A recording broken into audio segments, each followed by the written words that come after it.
President Bola Ahmed Tinubu has declared a state of emergency in Rivers State, suspending Governor Siminalayi Fubara, his deputy Ngozi Odu, and all the lawmakers for 6 months. This political turmoil further escalated from the Supreme Court nullifying the local government election, the demolition of the assembly complex, and the deepening rift between Governor Siminalayi Fubara and his predecessor, Wike. All of this and more we will be unpacking on today's show. I am Temitope Peters. Welcome to Guardian Talks.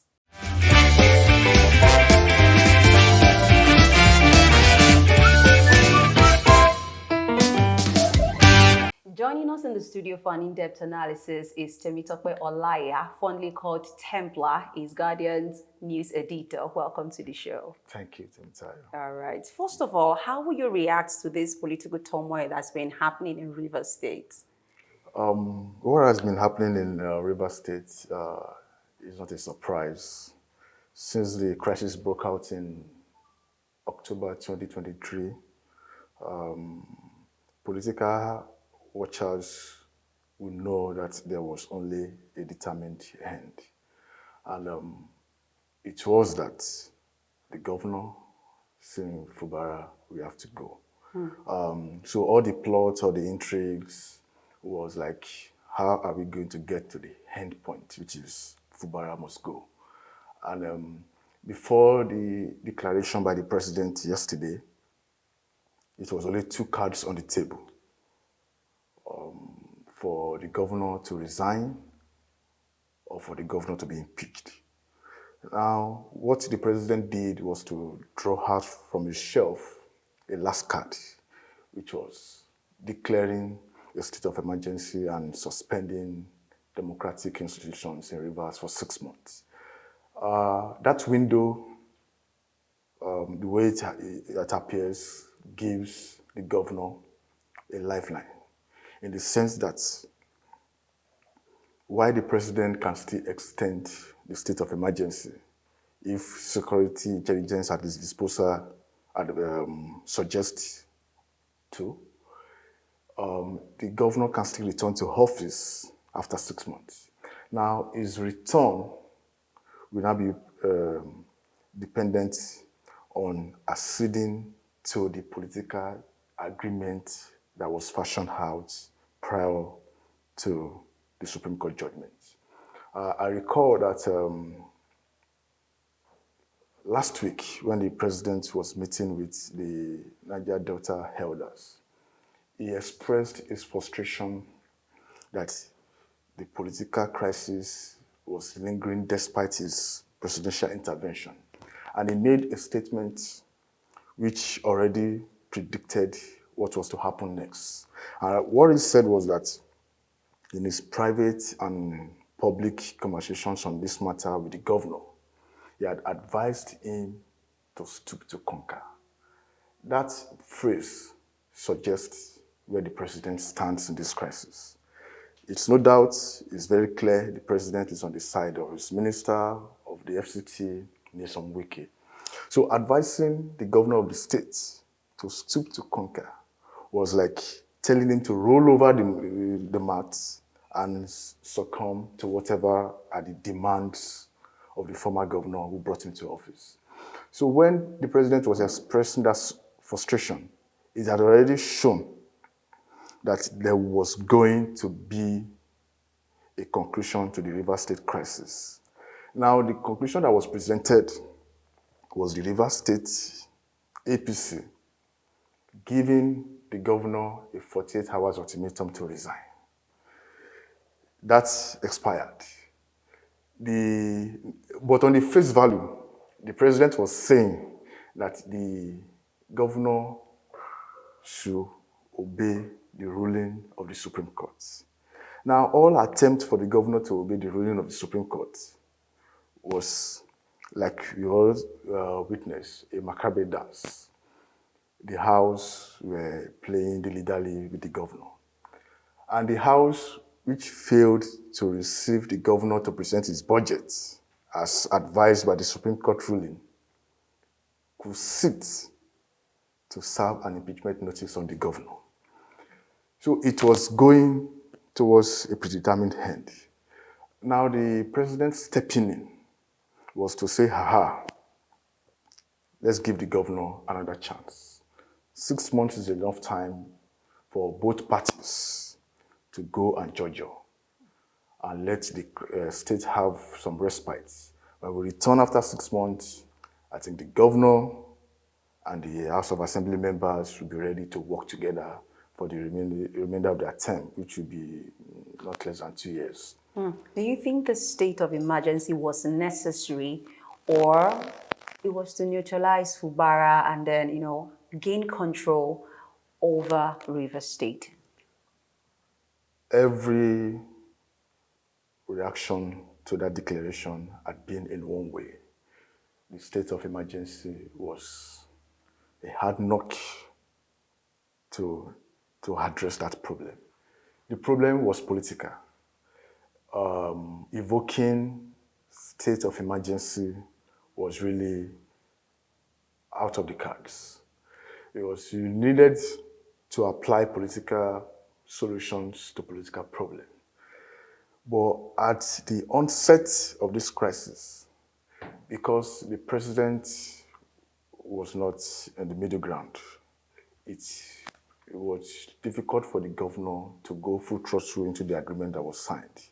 The president had showed his hand clearly early in the day that he was on the side of Nyesom Wike. So it appeared that the governor was listening to other advice from the state, from stakeholders, from elders, from people within the state who were hedging him on. And, in political situation, you count the costs. I give 2 scenarios. When the former governor of Edo State, Godwin Obaseki, went out on his war to fight his predecessor and godfather, Adams Oshiomhole, he knew what he was going to encounter. And he went all out to fight that war. At the end of it, all gimmicks, shutting out some members of the House of Assembly, working with loyal members.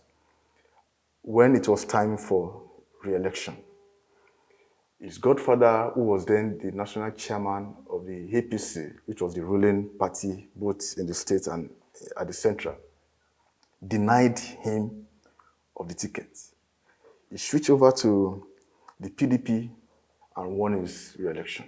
So those are, when you are starting a war, when you are going into battle, there are so many scenarios. You never can tell the outcome. And that was what happened. Governor Obaseki then went into that war and he saw it through.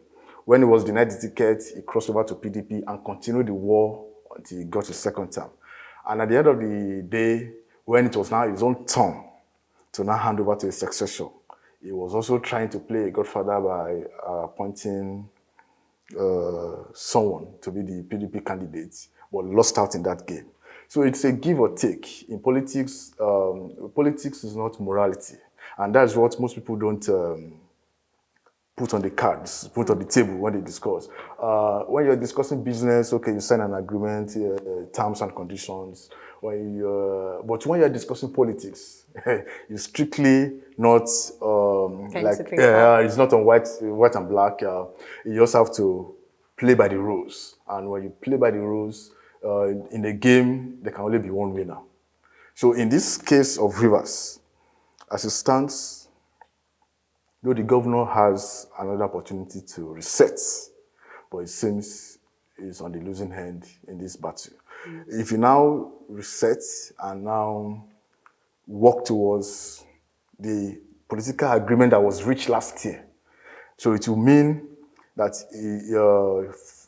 fighting this battle ab initio, you didn't read the end from the beginning. So you are rolling back the carpet to what you actually fought against. And I think that is the only political solution. Going to the streets, empowering militants, having people speak on public space on your behalf will not achieve anything because the president has wielded a big stick, and for 6 months, every democratic institution has been suspended. So if he wants to return to office, it will be at the pleasure of the president. Right. All right. So let's quickly touch the godfatherism you made mention. How do we compare these to past political godfather fallouts? I mean, you made mention of Obaseki and then also Adams Oshiomhole. Then we also have Oshiomhole too. Okay, we have that. Then we have Tinubu versus Ambode. Is it the same way or this is just playing out differently? Godfatherism is nothing new in our political history, except if you want to deny the facts. Where this is not similar to the example of Lagos is that if you want to upstage a godfather, you need to, just like every constitutional lawyer has said about the federalism we operate, there is too much power at the center. You know, so whatever you do that pitches you against the center, it's like a fight in futility. And I give an example. In 2004, thereabouts, when the former president then, Olusegun Obasanjo, wanted to impeach Governor of Ekiti State, Ayofayose. This was what he used, the state of emergency. And that was because the president who controls the center and controls every institution, both the military, in democracy, they say there's separation of power. But what you've discovered is in our own practice of democracy, that separation is a bloodline. The president wields all the absolute powers. So at that time, the president used the state of emergency and got Ayofayose removed from office. Now we go to the administration of former President Goodluck Jonathan. At the time he used the state of emergency, it was not for political reasons.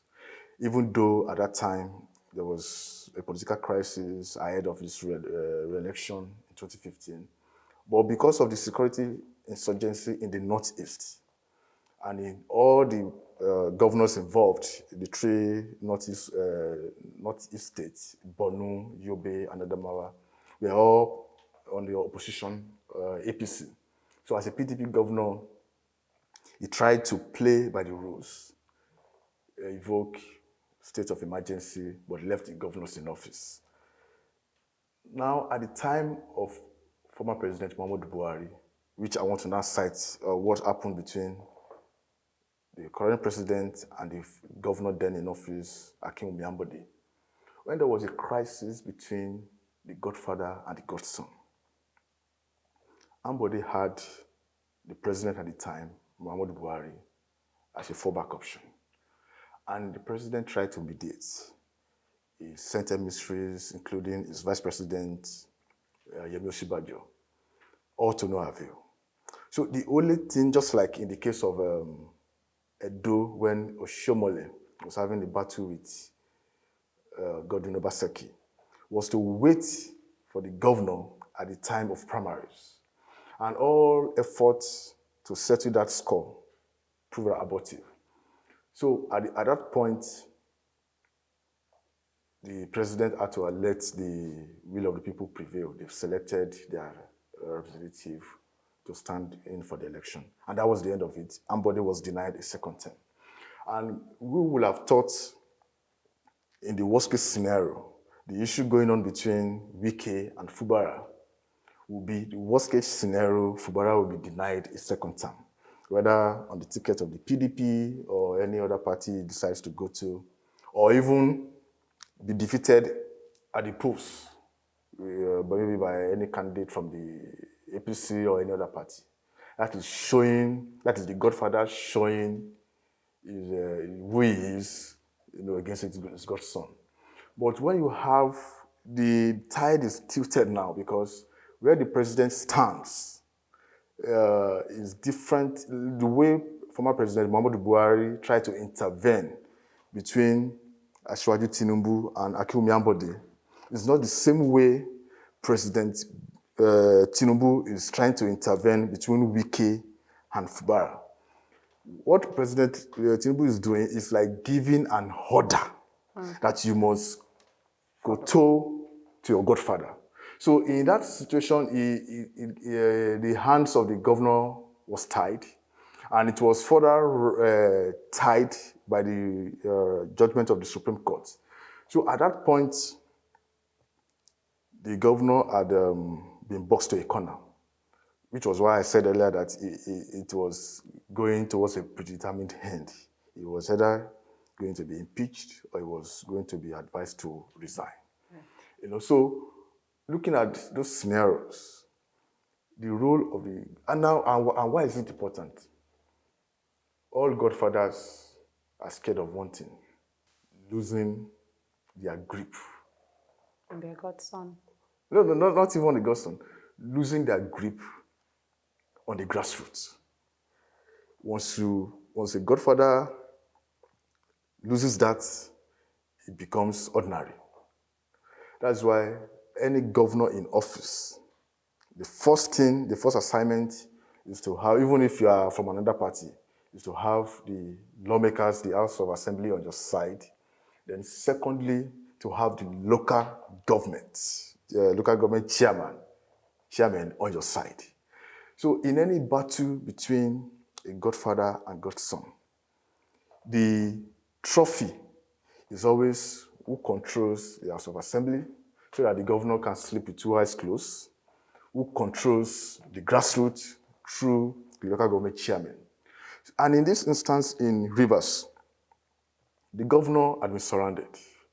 He couldn't control the House of Assembly. So the attempt to control the grassroots, that is why Wike was crying for the past 1.5 years. He was always mentioning something: political structure, political structure, political structure. That was the structure the governor wanted to dismantle by conducting a local government election.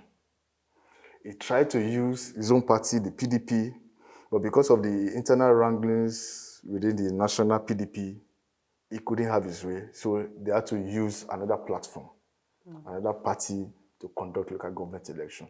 And you could see that it was the local government election that triggered the crisis into the next level of Fubara must go, because that was what hit into the core of Wike, and he had to all hell must be let loose. So allowing the local government chairman to remain in office will have been Wike losing the grip of Rivers State, and will have empowered Governor Siminalayi Fubara. But because that was not possible, and with the Supreme Court ruling, it now gave the power back to the former governor. And at that point, there was nothing the governor could do than to say, okay, 27 lawmakers, here I am, let's try to work together. All right, let's take a look at the section 305 of the 1999 Constitution that President Bola Tinubu evoked during his speech. A lot of people have argued that the president does not have the right to suspend a sitting governor. And then just one out of the section says that the president shall have power to issue a proclamation of a state of emergency only when the federation is at war, the federation is in imminent danger of invasion or involvement in a state of war. So how do you react to this? Does it even make any sense for the president to go ahead to suspend Governor Siminalayi Fubara? Like I said earlier, all the reactions that have trailed this proclamation of the state of emergency has gone one way: condemnation, condemnation, condemnation. And it's because the intent of that proclamation was, in the first place, misplaced. You want to resolve a political solution, you must use political means. Trying to invoke the state of emergency on rivers was taking it to the extreme, and that is why all stakeholders, from the NBA to political parties, even as we speak, the House of Representatives, were not able to sit today, form a quorum to accede to that, because by the Constitution, after the declaration, the National Assembly, both wings of the National Assembly, will now have within 48 hours to either accede to the President's declaration or reject. There won't be issue with the Senate. You already know, of course, you know why. The House of Representatives, it will also have a free passageway, despite the numbers maybe the PDP have in that house, which with that, they are still not the majority party. But there will still be some back and forth before they eventually accede to the President's declaration. Now, on the reason why, like I said earlier, the Supreme Court judgment that undid everything the governor had done in the last 1 year had already changed the coloration of the crisis in Rivers from a political one to a constitutional crisis. So at the point when the Supreme Court judgment came, it tilted the balance for Governor Fubara. And in that sense, he was duty-bound to obey the ruling of the Supreme Court. Now, it's not, obeying the ruling of the Supreme Court is not even the big deal. All attempts to obey the ruling of the Supreme Court. So it was a game. It was a game the other side played to box Fubara to a corner. He went to the House of Assembly. They refused him entry. Okay. He gave another notice of meeting where he would present the budget. The House said no. They only saw it on social media. You know? So it was like if the president had wanted to play the big brother role, obeying the ruling of the Supreme Court, though it was not in favor of the governor, but the governor was ready to. So it was as simple as both parties go and obey the ruling of the Supreme Court. So for the president to wield the emergency act on that state, on the governor, showed that all along that he had been partisan on the side of one party, he couldn't condone it any longer. Because the excuse of there were two pipeline explosions that could affect the daily crude oil activity of the country, which could ruin our projections for the 2025 budget, was just an excuse to hatch what had already been planned. And that was why I felt calling the Speaker of the Rivers State House of Assembly to say, work with the governor. Calling the governor to say, work with the House of Assembly. It's not a big deal for the president to achieve. So hiding under the excuse of an explosion seems like something had been programmed. And the time bomb had been ticking since last week, because on Wednesday, the governor met with the Niger Delta leaders, and he told them point blank that he advised the governor to stoop to conquer. And at that point, he was washing his hand off whatever would be the aftermath of the crisis. The day after, the FCT minister addressed a press conference and said, heaven will not fall if it just blow up pipeline. So where the rhetoric was coming from looks like something that had been rehearsed and they were working to script. So how does, if they said heaven will not fall, though he also added if Fubara was impeached. So also means that whether Fubara is impeached, whether pipelines are blown off, heaven will not fall. And that's coming on the day the House of Assembly refused the governor entry into the complex to present his budget, showed that it was just a matter of days.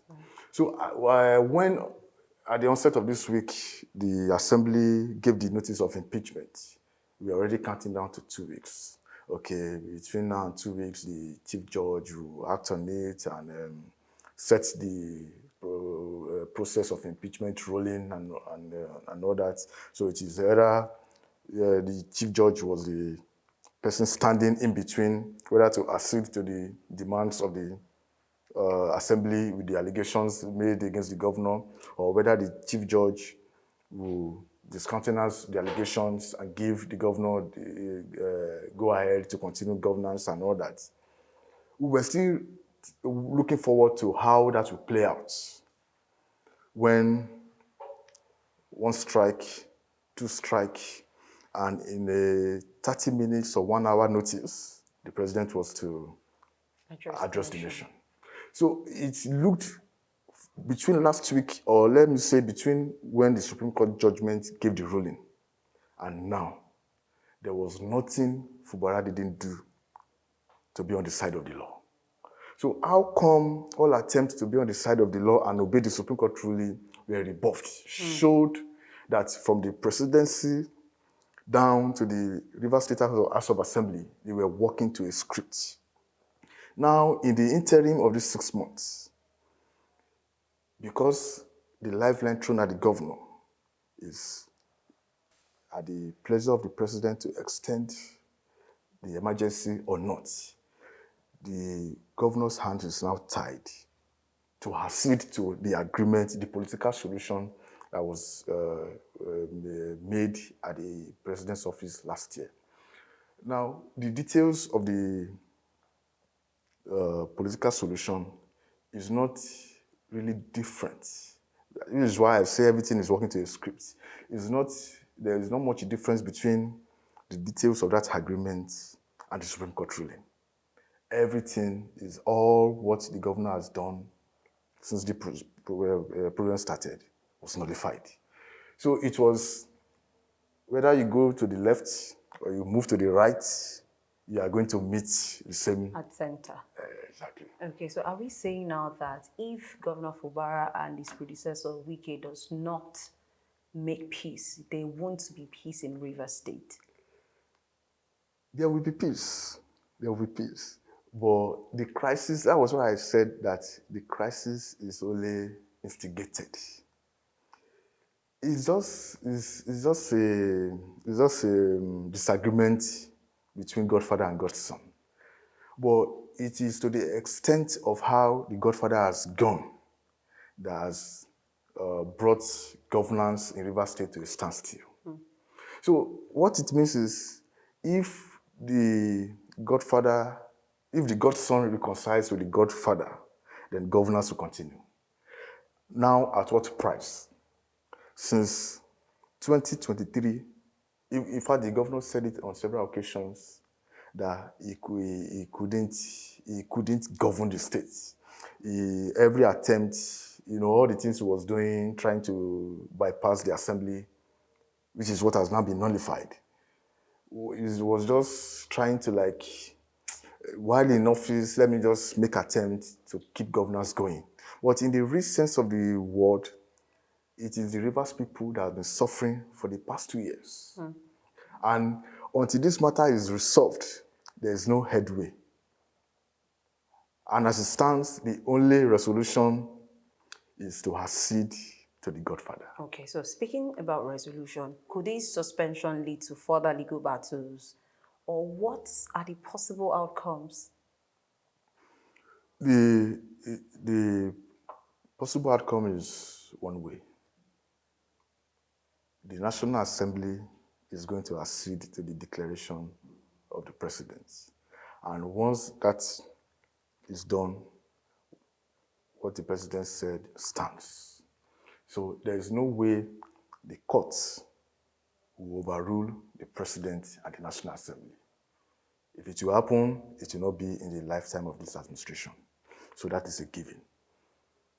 The president had said in his broadcast that the suspension of democratic institution for 6 months is at the first instance, meaning that the state of emergency can be extended by another 6 months. Now, since the extension or otherwise of the state of emergency is at the discretion or pleasure of Mr. President, what it means is that Mr. Governor must do all he can to accede to the demands of Mr. President and by extension, Minister Wike. That is the only way forward. The only way forward is for the governor to accede. And in this instance, why the governor is now on the back foot is that what was agreed during the resolution last year, there might be more demands added to that agreement because of the stretch this crisis are taking. So the only way out, there can only be two outcomes. It's either the state of emergency, despite all the commentary, despite all the legal considerations, despite all what political parties are saying, civil rights movement, activists, lawyers, this state of the emergency has come to stay. So the only possible outcome is whether there will be an extension after 6 months or it will be lifted. And for it to be lifted, so there is no way the president will lift this state of emergency and we will return to how River State was before the declaration. So the only outcome is that when the state of emergency is lifted, the Godfather will have had his wish, because all the while the president was on the side of the Godfather. You don't have to go into the details of that, but It's so evident that the president is on the side of the Godfather. All right, so your final thoughts before we call it a day. So my final thought is that there's really nothing surprising, because this is all part of the intrigues and gameplay that will be going on ahead of 2027. And politics at this point going forward will take the front burner. Governance is going to the back seats. There's nothing we can do about it. It's the way the polity has been structured. Former President Goodluck Jonathan had tried to find a way around this issue when at that time in office he tried to propose a single-term rule of either 5 years or 6 years. So that if you are elected in office, you have 5 years or 6 years and you face your work. But the present system whereby you are elected in office from the first month, you are already, before even settling down, forming your cabinet, rolling out your programs, you are at the same time thinking of re-election. And by the time you are midway into your first term, governance is jettisoned for politics. That system will not help our democracy. So my last thought is that Nobody should be surprised with what is happening in the rivers. Every politician is out for something. They fight for self-preservation. And some people will ask, why is Wike's case so peculiar? And why is Fubara so tied? Now, the reason is, look at their antecedents. Governor Fubara was at one time Director of Finance, Governor's Office. Director of Finance, Governor's Office to Governor Wike. And at the time, he was moved from Director of Finance, Governor's Office to Accountant General of Rivers State. So you already know everything about money being spent, coming in and going out. The present governor has a hand in it. Now, towards the tail end of Wike's administration, Governor Fubara was declared wanted. He had no immunity. He was declared wanted by the EFCC. So it was a game of preservation for Wike. And he played it both ways. When he was gunning for the presidential ticket of the PDP, he was looking for a way to preserve himself. That if he had been on that ticket, if he had risen on the tide of power must return to the South, and he had defeated Atiku Abubakar at the primaries, Wike will be standing as a presidential candidate of an opposition party. So anything you want to do to him, it will be seen like, oh, the president is trying to winch out the opposition, blah, blah, blah. No, but when the fallout of that primary didn't favor him, using his words, all hell was let loose. So he had to play a strategic game in the sense that he didn't work for the party's candidate, but he was working more for the present president. Now, the governor that they were using, that's Fubara, that they wanted to use to nail Wike, who held all the details of the accounts of Rivers State and was declared wanted. He was declared wanted prior to that election in 2023, has now become the governor and now has immunity. No, so because he has immunity, it has suspended that case. And because it has suspended that case, it will be very hard to nail Nyesom Wike with evidence. Because that was what, so they wanted to get Wike through Fubara. Now, Wike is now in the government, though he will say, I'm still a PDP member, but he's in the government, so President Tinubu will not probe Nyesom Wike. Now, so that was the game he was playing, self-preservation. Now you are now in office, and the godfather is saying, accede to my demands, accede to my demands. It was just what you signed into. So trying to play morality, which all politicians do, is because politics is a game. You went into this game, you were wanted by the EFCC, you got the immunity of a governor's seat, and you want to upstage your godfather. Then it's like it's no longer a moral. It's a battle. So if you are defeated flat and square, you go home. If you had won the battle, we'll have clapped for you. But as it is now, there's no headway, except you go back to what some people call Baba Sokwe Krisi. So like it happened in Lagos State. That's right. When the president ordered the return of an impeached speaker. And all efforts to rigmarole around that crisis had no headway until that decision was made. So it is in Rivers State, Baba Sokwe Krisi, until Fubara goes back to kneel and beg Wike, there is no way forward in Rivers until 2027. Wow, thank you. Thank you so much, Temitope Olaiya, for your insight regarding this story. Anyways, River State is at crossroads. We await what happens next. Stay tuned to Guardian Talks. I am Temitope Peters. Have a great day.